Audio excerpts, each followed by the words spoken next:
오늘 아침을 여는 말씀은 고린도후서 10장 7절에서 11절 말씀입니다. 너희는 외모만 보는도다. 만일 사람이 자기가 그리스도에게 속한 줄을 믿을진대 자기가 그리스도에게 속한 것 같이 우리도 그러한 줄을 자기 속으로 다시 생각할 것이라. 주께서 주신 권세는 너희를 무너뜨리려고 하신 것이 아니요 세우려고 하신 것이니 내가 이에 대하여 지나치게 자랑하여도 부끄럽지 아니하리라.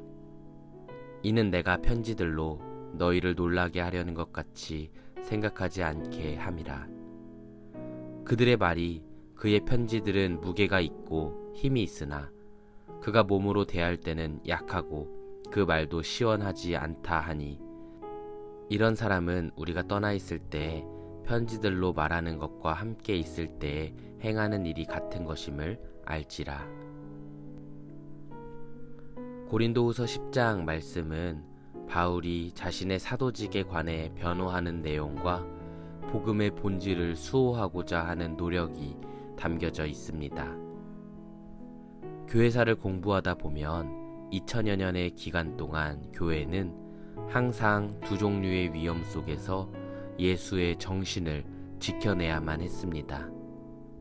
하나는 외부로부터의 위협이었고 또 하나는 내부적인 분열이었습니다. 외부로부터의 위협은 복음을 믿는 것에 대한 핍박이나 박해와 같은 모습으로 찾아올 때도 있고 하나님보다 다른 것을 더 갈망하도록 유혹하는 손길일 때도 있었습니다. 그런가 하면 내부적인 분열은 성도들이 예수님의 발자취를 따라 살아내지 못할 때 생겨나곤 했습니다. 성도 간에 사랑 안에서 서로를 신뢰하거나 배려하지 않을 때, 그리고 다른 일을 섬기기보단 내가 더 높아지고 더 누리려고 할 때 교회는 분열되곤 했습니다.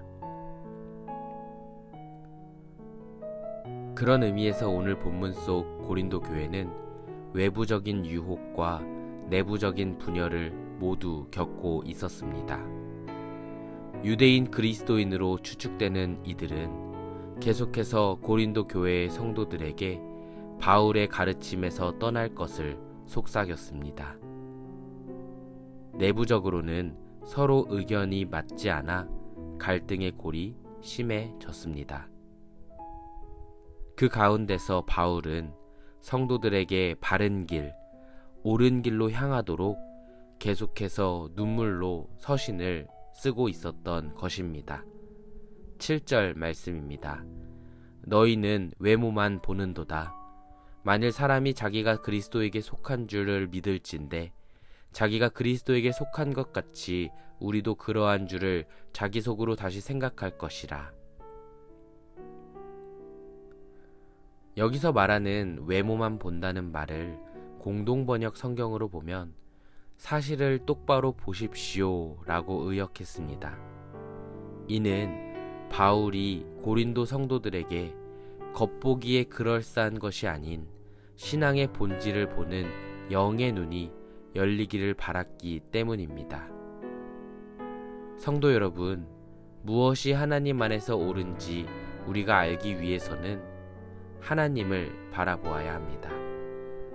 생각하고 고민하며 분별하려고 노력하는 것도 중요하지만 가장 우선시 되어야 할 것은 겸손히 하나님 앞에 엎드려 뜻을 구하는 일입니다.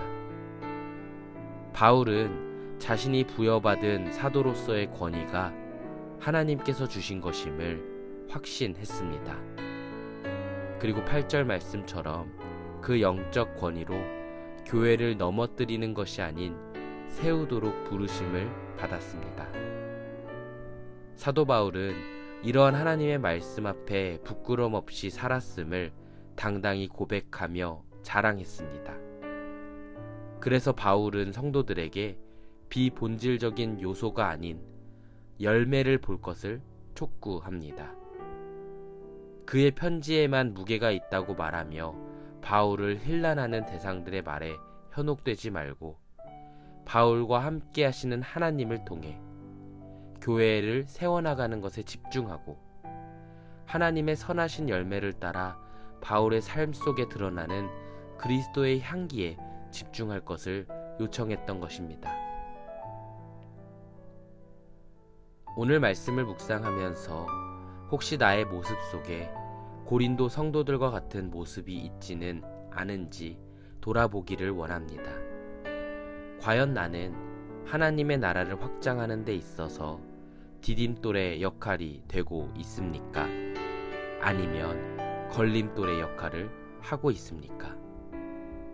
일상에서 그리스도인으로 살아가는 데 있어서나 교회의 사역에 동참하는 데 있어서 나는 복음의 본질 속에 잘 살아가고 있습니까? 아니면 비본질적인 요소에 혈안이 되어 있지는 않습니까? 바라기는 사도 바울이 이야기하는 것과도 같이 참된 진리를 향해 내 인생길을 내딛는 그러한 삶 되어지시기를 기도하겠습니다. 월요일입니다. 한 주간도 주님 안에서 승리하시는 모든 성도님 되시기를 소망합니다.